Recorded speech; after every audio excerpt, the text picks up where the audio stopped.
Hola, soy María Maturana. Yo no he sacado ninguna película, posiblemente no lo haga nunca, pero Enrique Buleo sí. Bodegón con fantasmas, y es una película absolutamente increíble, dadaísta, marciana y muy divertida, te lo tengo que decir con el corazón en la mano, sobre todo porque estás aquí delante. Pero de verdad Muy que lo bien. pienso. Así que nada, vamos a hablar un rato sobre los aprietos y sinsabores de la vida y la muerte. Me parece perfecto. ¿Cómo estás? Muy bien, expectante con el estreno. A ver qué Ya, tal se da en las salas. qué susto, yo estaría sin dormir como durante días. Sí, a ver, yo estoy haciendo como que lo llevo bien, Eso pero es lo más realmente importante. sí. Y yo cuando vi la película hay una cosa que me sorprende mucho y es en qué momento crees que puedes reírte de la muerte. O sea, ¿cuándo te deja de dar miedo o cuándo te da tanto miedo que dices, mira, como sé que es la única verdad absoluta que hay en el mundo, simplemente voy a hacer esto y voy a cachondearme un rato? O sea, le quitas mucho hierro a la muerte. Sí, es que mi intención siempre con esta peli fue un poco como desdramatizar y desmitificar un poco la muerte. Porque yo creo que cuando tienes mitificado algo, no puedes de alguna manera sobreponerte a eso. O Ya. sea, yo creo que en la cultura occidental sobre todo tenemos la muerte como tan, de una manera, nos acercamos a ella de una manera tan dramática que es letal. Entonces, justo mi intención era un poco como poder acercarme a la muerte y que no me doliera tanto, ¿no? Y como, claro, al final la manera de intentar desmitificarla era verla con otros ojos que no fueran dramáticos, que fueran como más cómicos. Aunque es verdad Claro. que es una tragicomedia, pero la muerte está tratada como de una manera como muy cotidiana. Sí. ¿Y no crees que trata un poco más sobre la vida que sobre la muerte? O sea, al fin y al cabo se Sí, tratan cosas... sin Sí, duda, ¿no? sin duda. De hecho, fíjate que eh, el proceso de escritura de la peli fue súper largo, ¿no? Entonces, Ujú. yo me propuse que algunas de las historias estuvieran protagonizadas por humanos y otras por fantasmas. Ok. Pero me daba cuenta de que las historias protagonizadas por fantasmas no acababan de funcionar tan bien como las protagonizadas por humanos. Y era Ya. porque en el fondo yo creo que al final es más difícil empatizar con un fantasma. Cuando reescribí las historias y acabé haciendo que los protagonistas de las 5 historias fueran humanos, de repente funcionaban muchísimo mejor. Ya. O sea, y es que está claro que es una película sobre la vida, sin duda. Sí, sí, Lo sí. que pasa es que es sobre la vida y sobre cómo nos acercamos un poco a las dudas de si habrá algo después de la muerte, si no, la pérdida, la soledad, muchos otros sentimientos que también son como muy universales. Claro, eso te iba a preguntar de tú, por ejemplo, ¿qué crees que hay después de la muerte? Pues si te, Si es que alguna vez lo si has te digo, pensado. eso es lo que te iba a decir. Hay ciertas preguntas como muy clave Ujú. que nunca me hago. No sé si porque tengo miedo a que la respuesta que me dé yo a mí mismo no me guste, Sí, o porque pienso que no voy a encontrar ninguna certidumbre. sí, sí, sí. Entonces, realmente, claro, mucha gente me ha preguntado, claro, ¿has hecho una película sobre fantasmas? ¿Crees en los fantasmas? Y yo, pues mira, no te puedo decir que crea, pero tampoco te puedo decir que Sí, no crea en absoluto. sí. Hay una cosa que yo cuando veo películas, como que por mucho que intente no pensarlo, lo pienso. Y no sé si da rabia desde el punto de vista del espectador, para quien lo crea, de, ¿tiene esta película una crítica social? Porque como que Ya. normalmente cuando se le intenta siempre sacar al trasfondo, sobre todo cuando se hacen cosas como tan transgresoras o que no están ligadas al modus operandi de hacer cine, siempre se intenta como sacar esta doble moral o este doble filo de la película. Y claro, en Bodegón con fantasmas A mí eso me tú... molesta, ¿eh? Es que a que molesta, es que yo lo he pensado muchas veces de... Yo creo que simplemente hay que asumir que hay cosas que se hacen porque se quiere y está Y ya perfecto está. eso, Sí, sí, claro. sí, mira, es una cosa que sobre la que he reflexionado muchísimo durante toda mi vida, porque yo estudié Bellas Artes ¿A mí y... también? ¿Ah, sí? Sí. Y ya en Bellas Artes, los propios profesores te obligaban mucho a teorizar muchísimo sobre lo que hacías, a intentar justificar y argumentar cada obra, Ya. cada trazo, por milimétrico que fuera. Entonces, Sí. yo creo que muchas veces se crea desde la intuición Hmm. y desde un estado nada consciente. Y luego tienes que hacer el esfuerzo de hacer De consciente y de marcarlo, argumentar sí. y de todo lo que haces. Y yo creo que muchas veces, yo con un amigo tenía una broma que decíamos siempre, primero es la obra y luego el discurso. Totalmente. O sea, además es que es total, o sea, Sí. está clarísimo. Y lo que pasa es que tenemos que intentar transmitir la idea de que no, ¿no? De que nosotros Sí. tenemos una base filosófica donde se fundamenta todo lo que hacemos, pero yo la verdad es que muchas veces creo por intuición y luego como sé que tengo que vender lo que he hecho, Ya. pues y no me gusta tener que hacer ese ejercicio, pero sé que tengo que hacer un ejercicio de decir, vale, voy a intentar buscar las razones de por qué lo he hecho, porque sé que me lo van a preguntar, sé que para cierta gente es muy importante, pero es una cosa que me molesta, la verdad. Claro, es que lo entiendo perfectamente y es lo que te comentaba, de yo me sorprendí, o sea, como viendo la película y pensando eso de, hostia, yo como persona que hace cosas también estoy harta de que me intenten como hacer una pregunta donde no la hay y buscar un sentido donde no lo hay. Hay gente que pasa el rato, hay gente que hace cosas para pasar el rato y hay gente que no... La subversión no está solo en la crítica, sino también en poder salir de contar historias diferentes sin que éstas tengan que salvar vidas. Claro, y además yo creo que también incluso contar cosas con temáticas interesantes, importantes, sociales, como tú lo quieras llamar, también se puede hacer de muchas maneras, no subrayando y siendo sensiblero y siendo aleccionador y siendo ejemplarizante. A mí no me gusta nada el cine ejemplarizante y las historias como muy positivistas, como de retratos de gente que consigue las cosas después de muchísimo esfuerzo. Sí. A mí ese tipo de retratos no me interesan nada. Sí, como la meritocracia moral, de si te esfuerzas por un mundo justo, conseguirás un mundo justo. Claro. Pues te lo decía porque, nada, eso, me sorprendí viendo la película y sacando como estas cosas que yo me puse en tu lugar y dije, no lo conozco, pero si alguien hiciese esta doble lectura de una película que está hecha para ser un poco dadaísta, un poco cuerdista, tiene planos fijos, de pronto se va un poco más a lo Wes Anderson en cuanto a los planos, pero luego vuelve a esta cosa de Castilla-La Mancha, claro, y luego pones como estas gafas de pensador y qué interesante, ¿no? Habla de la dificultad, de la identidad. Pueblos, Y a ver, y no digo que no hable, sí, yo creo que sí habla, pero a mí no me gusta hacerlo. Yo siempre digo que yo he sido profesor durante mucho tiempo de instituto.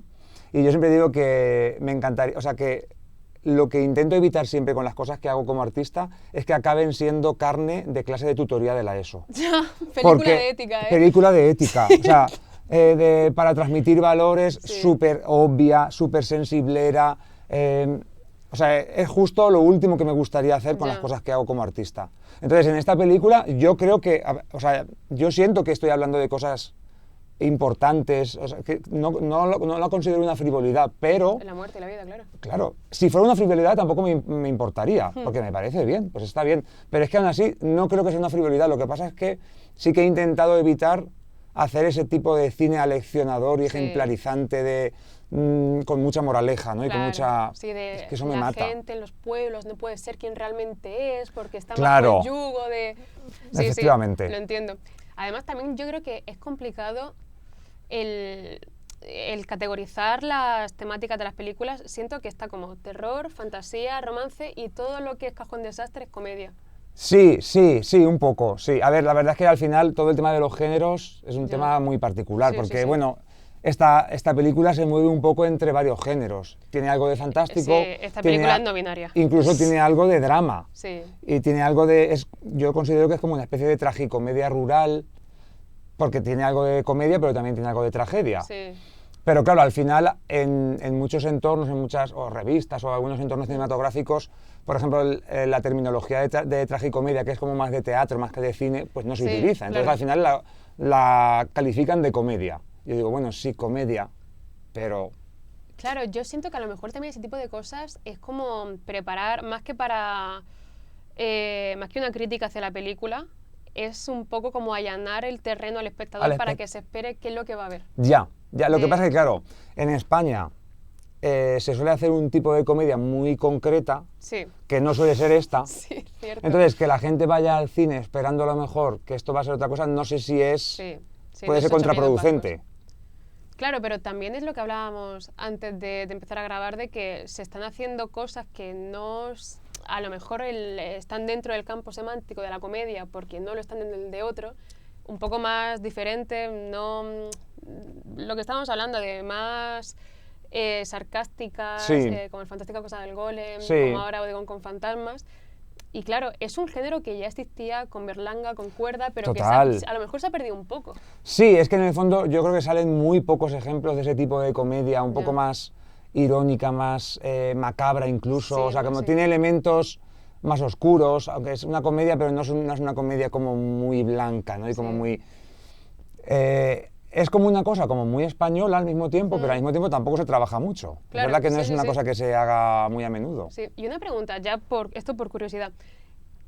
Entiendo que todo ocurre en el mismo pueblo, porque hay como Sí. pequeñas cosas que mezclan historias muy sutiles, ¿sí? O sea, hay como algunos elementos, pero súper sutiles. Sí, sí, sí. Y luego el tema de que la alcaldesa aparece en 3 historias, que de alguna manera también le da un poco como unidad. Sí, sí, sí, sí. Yo es que, fíjate, con esta película es una película felizmente o orgullosamente episódica, Sí. y es una cosa con la que hemos tenido que luchar muchísimo. Es otra de las cosas Por la forma de extrañas. contar. Claro, es otra de las cosas extrañas que pasan en la industria que yo no acabo de entender, porque se llevan haciendo películas episódicas 100 años, Sí. se han hecho películas episódicas súper taquilleras, otras no tanto, buenas, malas, regulares, como las películas no episódicas. O sea, que decía, a mí es... Sí, que no es un determinante. Claro, el formato en el que cuentes la película no determina la calidad de la película. Claro. O sea, sin embargo, encontramos un montón de problemas a la hora de mover la película, sobre todo buscando la financiación para hacer la peli y todo Claro. eso. Y en muchos de los lugares donde nos negaban la ayuda y tal, nos decían que era porque es que las películas episódicas no se venden, porque las películas episódicas no le interesan a la gente, es que tenéis que intentar enlazarlas más, ¿por qué no hacéis que en la última historia aparezcan todos los personajes? Y yo, ¿pero para qué? Si no se necesita. ¿Y qué hay de las leyendas urbanas? Porque en la última historia Claro, está está lo de inspirada las en las caras de caras de Belmez. Belmez. Claro, es Sí. que a mí el fenómeno de las caras de Belmez me fascina. De hecho, o sea, es uno de los lugares a los que me gustaría viajar. No he ido nunca a Belmez. Yo tampoco. Pero si voy, por supuesto voy a ir a verla, claro. Me atrae mucho como el folclore fantasmal y el folclore paranormal. Una necesidad de justificar nuestras creencias y Sí. tal, ¿no? Y entonces hay un fenómeno en la provincia de Albacete que se llama la luz del Pardal. Sí. Que es una ¿cuál luz ese? que aparece de vez en cuando y se supone que es la Virgen y tal. Que otra cosa que me parece súper curiosa es que la Virgen solo se aparece a... En Albacete. No, no, me encantaría. Likely place to be para la Eh, Virgen de Albacete. La Virgen solo se aparece a los pastores, que es una Ah. cosa que me encanta también. Es impresionante cuando te dicen esas cosas y o sea, al fin y al cabo estructuras un folclore y una identidad, sobre todo una identidad, que es lo que conlleva el folclore, alrededor de ello. Claro, sí. O sea, sí, sí. es lo que decías de mirar las cosas sin la mirada condescendiente. Es que es cierto, porque si tú quitas la fe o la creencia o lo que sea que existe alrededor de todos estos fenómenos, nos quedamos sin identidad. Todo está como construido alrededor de este tipo de cosas, de Sí, las leyendas. claro, es que al final nuestra cultura bebe mucho de nuestras necesidades de creer, necesidades de darle sentido a las cosas, o sea que al final todo está un poco como relacionado. Sí, sí, sí, sí. Una cosa que me ha gustado muchísimo de la película es a nivel escenografía. Sí, sea, es que la directora de arte es brutal. La Es que directora son de- cuadros las Sí, sí, escenas, ¿eh? totalmente. La directora de arte se llama Lucía de López, una chica de Cuenca, con la que ya trabajé en mi anterior cortometraje, y es una chica hiper creativa y súper buena artista. Y además tenemos como muchísima conexión, o sea, lo que le interesa a ella me interesa a mí y al revés. guay. Entonces es un placer trabajar con ella y fue un súper placer hacer la dirección de arte, bueno, la hizo ella, pero acompañarla yo en la dirección de arte, porque además ella conectaba muchísimo con lo que yo quería contar, le motivaba muchísimo y eso se notaba un montón. Claro. Y yo creo que ha hecho un trabajo excepcional en todos los sentidos de ambientación, o sea, no solamente ya la ambientación de las casas, sino todos los objetos, absolutamente todo. Todo lo que aparece en la peli tiene un sentido, Sí. tiene una intención, le suma a ese punto un poco como de cómico pero macabro. Sí, Yo estoy contentísimo con el trabajo. Yo, o sea, dos de los trabajos me gustan, o sea, me gusta todo lo que se ha hecho en la peli, la verdad. Pero yo creo que la foto, el arte y la música son las tres... son unos Las- pilares bastante Sí, los sólidos, tres grandes pilares de la peli, Sí, yo sí, creo. sí. Es que ya de por sí la escena te crea como una especie de disconformidad, de ves esas luces blancas de casa de tus abuelos con Sí. el suelo de linóleo, de granito. Sí, Ves al matrimonio mayor como comiéndose ese arroz, velando la mandarina y dices, claro. me Sí, no, estoy es que como agobiando. es que todo estaba súper buscado, Sí, ¿no? sí, Que sí. al final estás viendo escenas como súper cotidianas, pero siempre tiene algún elemento que te perturba un poquito, como que te el incomoda un desasosiego, poquito, sí, sí. claro. O sabes que están a punto de decir algo que va a incomodar a alguien. Y eso a mí me interesa muchísimo como... Fíjate que no me gusta mucho encuadrar la peli en el género de comedia solamente. Claro. Porque a mí la comedia me gusta siempre acompañada de elementos o absurdos o macabros. O sea, si no va con algo como muy absurdo, algo como muy macabro, no me acaba de funcionar. De hecho, creo que la comedia como mejor funciona es siempre como contrapunto a algo que no tiene nada de cómico. O sea, a mí eso, por ejemplo, me gusta un montón y me encanta reírme como de lo más tremendo. O sea, cuanto más tremendo, más me funciona. Y en la peli se buscó mucho eso, se buscó mucho que hubiera un equilibrio y a mí me gusta moverme siempre entre la comedia y la tragedia. Claro, te mueves en una línea muy delgada que en cuanto se desequilibre un poco la composición, se puede ir un poco al esperpento, se puede ir un poco a ciertas cosas que no quiero que se vaya. Entonces, siempre el trabajo de la peli fue como súper minucioso de, uy, aquí me estoy pasando, hay que quitar este elemento. Aquí esta frase la voy a quitar porque nos estamos yendo demasiado a la caricatura. Entonces, o sea, era como, quiero estar muy cerca de la comedia, pero estar también muy cerca, como que la gente esté sonriendo y suspirando a la vez. Sí. Yo creo que tiene como esos puntos que son muy puntuales, valga la redundancia, pero que le dan como ese toque, como por ejemplo el de gracias por el lorazepam de cada día. Sí, claro. Que es como, te la dejan botando y dices, vale, siguiente escena. Eso mola mucho. Sí, es que me hacía mucha gracia, digo, aparte de la hostia consagrada, ¿qué toma un cura que no cree y que tiene una angustia vital brutal? Claro. Digo, pues evidentemente el pan de cada día que se toma él es su lorazepam. Sí. Entonces me hacía como mucha gracia meter ahí elementos. Sí. De hecho, el cura, si te das cuenta, pues una persona que no cree, Don Manuel, en la maleta tiene un montón de libros de autoayuda. Sí. Además, todos de la misma escritora, porque a mí me hace mucha gracia, hay una escritora súper conocida, no me acuerdo cómo se llama ahora mismo, pero la escritora del Secreto, que es como el libro de autoayuda más famoso del mundo, creo. Es un género que no trabajo. ¿Cómo se llama? Sí, o sea, hemos bromeado mis amigos y yo con la escritora del Secreto toda la vida. Bueno, pues ella ha decidido que va a sacar el mismo libro toda la vida, pero cambiándole el título. Y es un gran Entonces sacó el Secreto, luego sacó El Poder, luego La Magia, luego El Héroe, ahora creo que Más allá del Secreto, bueno, y todos son exactamente lo mismo. O sea, gente que se los ha leído dice, es que dice exactamente los mismos párrafos. Entonces me hace muchísima gracia. Entonces él los tiene todos en la maleta. Sí, está muy guay. Y como persona que eres de pueblo y sabe lo que son los pueblos, hay una cosa, no sé cómo plantear esto, pero hay una cosa que tema me interesa. Claro, se está dando ahora mucho en lo audiovisual, visto desde los grandes medios de la ciudad. Ahora se ha puesto de moda de pronto lo castizo, no lo cutre, pero sí lo natural, entre comillas. Claro, ¿cómo haces una película sin caer en lo que puede ser la fetichización del pueblo, de las costumbres, del folclore? Claro, a ver, eso era una de las cosas también que me daba muchísimo miedo. Era como, yo soy una persona de pueblo y yo tenía bastante tranquilidad en que no iba a caer en eso porque yo miro el pueblo desde el pueblo, no desde la ciudad. Claro. O sea, al final hay un urbanocentrismo total. Es verdad que se está haciendo cada vez más cine, no estigmatizando, no estereotipando lo rural, pero se ha hecho mucho cine también mirando lo rural desde la ciudad, ¿no? Con exotismo, con condescendencia, como la España vaciada, tal cual. A mí, por ejemplo, son términos que a mí me molestan mucho. Claro.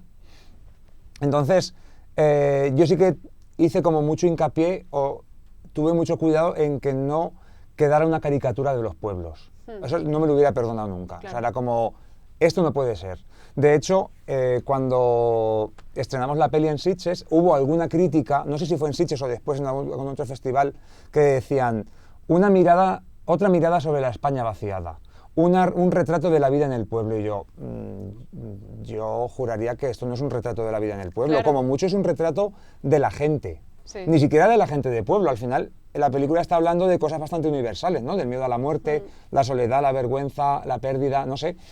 Entonces, me molestó bastante y desde entonces en todas las charlas intento sacar un poco este tema para decir, a ver, que las películas que transcurren en la ciudad nunca se dice es una película sobre las ciudades. Sin embargo, las películas que transcurren en un pueblo siempre se dice, o muchas veces se dice, es una película sobre los pueblos.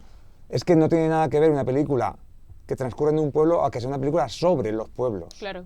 También te digo que la visión urbana, no sé en el resto de países, lo desconozco, pero la visión urbanita que existe del elitismo en España es una cosa bestia, pero bestia, Ya. bestia, pero además del madricentrismo. Sí, total. Barcelona, Sevilla a lo mejor y poco más. A mí me hace mucha gracia porque se habla mucho de la España vaciada, pero yo siempre he dicho que hay dos Españas, que es la España desatendida y la España colapsada. O sea, quiero decir, no sé quién tiene más que perder, una persona que vive en un pueblo de 5.000 habitantes que tiene una calidad de vida más o menos decente, o una persona que vive en una ciudad donde es imposible acceder a la vivienda, etcétera, etcétera. Es decir, que no hay que mirar con condescendencia a la España vacía ni vaciada, que igual a lo mejor tiene más que perder la gente que vive en la España colapsada. Claro, totalmente. Sí, sí, sí. Y esto, supongo me vas a decir que no, pero ¿tienes alguna historia favorita dentro de las 5 que hay? Sí, sí que tengo. Sí, siempre las tuve. Sí, ¿no? Sí, fíjate que esta película empezó siendo una película episódica de 9 historias. ¿Ah? Empecé a escribirla en el confinamiento y empecé a escribirla con la intención de hacer como... hay una peli de un director, creo que es colombiano, el hijo de Gabriel García Márquez, que se llama Rodrigo García, que se llama 9 vidas. Hay una peli que es muy chula, que es como el retrato de 9 mujeres, ¿no? Y son como retratos así como muy cotidianos, ¿no?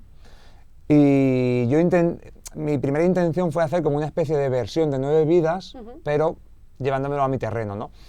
Pero luego al final fue derivando en otra cosa, y al final acabó siendo una película de 5 historias. Entraron y salieron muchísimas historias, pero 2 siempre se mantuvieron desde el principio. Vale. O sea, de las 9, yo creo que de las 9 primeras solo quedan 2, que son la historia 2, que es la de rostro... No, ¿cómo se llama la historia 2? La de bodas de hueso, sí. Que es la del matrimonio sí, cuyo marido está moribundo. Las de Feldespato, creo que era. Sí, eso, es de bodas de Feldespato y tal. Y la historia 4, que es la de un amor profundo, que es la de la señora que quiere ser poseída. Sí. Esas 2 historias siempre estuvieron en la peli. Luego las demás estuvieron entrando y saliendo, pero esas 2 siempre estuvieron y para mí siempre han sido las que más me funcionan. Quizás porque creo que ahí el equilibrio entre drama y comedia está como más ajustado. Sí. Te puedo decir que como espectadora, lo de la cuarta se nota. Sí, o sea, ¿no? Tú ves la cuarta y sientes que que es se un poco... que se le ha puesto más amor. O como que todo gira un poco en torno a la cuarta, como, no sé, como que es un poco el clima de la película. Sí, es que yo creo que lo es. Es que yo creo que lo es, Y sí. has mencionado antes a 9 vidas, la película del hijo de Gabriel García Márquez, y esto me ha recordado, se me había ido y ha hecho que me acuerde, de que se menciona a Pedro Páramo. Sí, es que yo soy muy tercera. fan de ese libro. Es que tiene un poco. Soy muy, muy fan de ese libro. El pueblo, ¿se dice el nombre del pueblo en la película? En la peli... No, o sea, en la peli... No, sí. no se nombra. No, porque es que intenté evitar el nombre...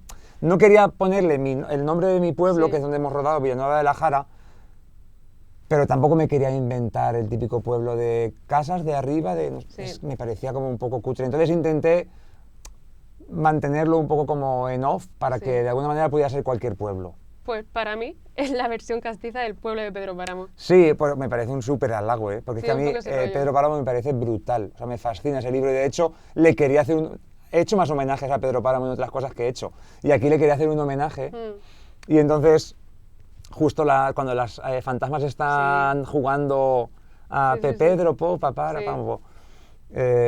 metí Pedro Páramo y metí también, creo que era Esperando a Godot, porque también es una historia sobre el absurdo total y sobre el sinsentido, y como al final esta película también, aparte de hablar sobre la muerte, sobre los vivos, sobre los muertos, tal, habla también mucho sobre el sinsentido. Intenté hablar un poco, y luego también habla de Mi lucha, que es el libro de Adolf Hitler, porque también habla un poco como de cómo hemos normalizado la hostilidad más grande. O sea, al final vivimos rodeados de cosas extremadamente hostiles y agresivas y lo hemos normalizado por completo. Entonces, justo, de alguna manera, esos 3 libros que ellas nombran era un poco como el resumen un poco de los 3 tonos por los que se mueve la peli. Ah, joder, no hay puntadas sin hilo. No, sí, yo lo puse ahí con mucha intención. Pues yo lo de Pedro Páramo, es verdad que los otros 2 me pasaron muy por encima, pero el de Pedro Páramo tenía como la mosca detrás de la oreja de... Me está como recordando algo, esta especie de pueblo, que en sí mismo es una historia, que está como un poco descontextualizado Sí, de sí. otra... Como de un otros no lugar, lugares. ¿no? Era un Sí, poco como un no lugar, literalmente sí. un no lugar. Sí, Sí, sí, sí. sí, sí, pues se hizo con mucha intención, sí. Pues cuando dijeron Pedro Páramo dije, es eso, tío, es lo que no me salía. Sí. Me hizo mucha gracia porque es que está muy fino. Y luego las otras dos historias que quedan como que lo corroboran más. Sí, es que al final la peli bebe también mucho un poco de ese realismo mágico de Latinoamérica y tal, que Sí. donde las líneas entre los vivos y los muertos son como muy difusas. A mí Sí. todo eso me interesa bastante. Entonces, para mí el libro como por excelencia que mejor trata ese tema es Pedro Páramo. Hombre, para ti, para todos los Bueno, latinoamericanos para del realismo todo, mágico, claro, sí, me dijeron. imagino que sí. ¿Y hay algo que creas, o sea, echando la vista atrás, porque tú has dicho que esto lo empezaste a hacer en 2020, supongo Sí. que ha sido un parto larguísimo. Y dificilísimo. Claro, ¿hay algo que echando la vista atrás digas, mierda, esto tendría que haberlo afinado un poco más, Sí, o ojalá haber sí. podido poner esto también? Sí, no son muchas cosas, siempre me pasa, no son muchas cosas, pero sí que yo veo la peli ahora y digo, ay, si hubiera, por ejemplo, hecho de menos haber presentado mejor o haber estado más con el cura de la tercera historia. Creo que la gente hubiera empatizado mucho más con esa historia si hubiéramos conocido un poco más al cura antes de empezar todo su periplo. Entonces, hay ciertas cosas de la peli que yo creo que al final a todo el mundo le pasa. Hay un pintor, creo que es creo que no es de Cuenca, creo que es del País Vasco, pero vivió mucho en Cuenca, porque al final Cuenca es una cuna de arte abstracto y tal. Al final todos los pintores abstractos de la segunda mitad del siglo XX vivieron en Cuenca. Saura... No sabía eso. Sí, pues hay un montón de pintores, Millares, ¿cómo se llama? No sé si Feito también vivió. Bueno, hay un montón de pintores españoles que se juntaron allí, por eso está el Museo de Arte Abstracto Español de Cuenca. ¿es verdad? Está en Cuenca, ¿Verdad? en las Fíjate. Casas Colgadas. Sí. Yo tengo una pregunta porque no me quedó del todo claro. ¿Vale? ¿Don Manuel tiene una crisis de fe o Don Manuel se quiere suicidar? No, tiene una crisis de fe. Vale. O sea, para mí es como un cura que quiere abandonar el pueblo porque ya es una persona que cree que está faltando el respeto a los creyentes de verdad del pueblo Sí. y de alguna manera ya no puede ayudarles. Entonces es una persona que dice, es que yo no puedo seguir Ya. interpretando este papel en el que ya no creo desde hace 20 años. ¿Sí? ¿Tienes algo que quieras decir respecto a la película? Pues nada, que ojalá y la gente entre a las salas intentando llegar lo más vírgenes posible, intentando no llegar con ningún tipo de predisposición, porque al final yo creo que se disfrutan mucho más las películas si no vas con la predisposición de no, esto es una tragedia, esto es una comedia, esto es costumbrismo español, esto es una película sobre tal. Entonces yo creo que cuanto más vírgenes lleguen y menos predisposición tengan a nada, mejor. Creo que lo van a disfrutar más. Pues nada, yo como persona que lo ha visto, la disfruto mucho. Creo que guay. es divertidísima y nada, enhorabuena. Muchas gracias. Gracias. Pues ya está. Muchas gracias. Nada que va a decir.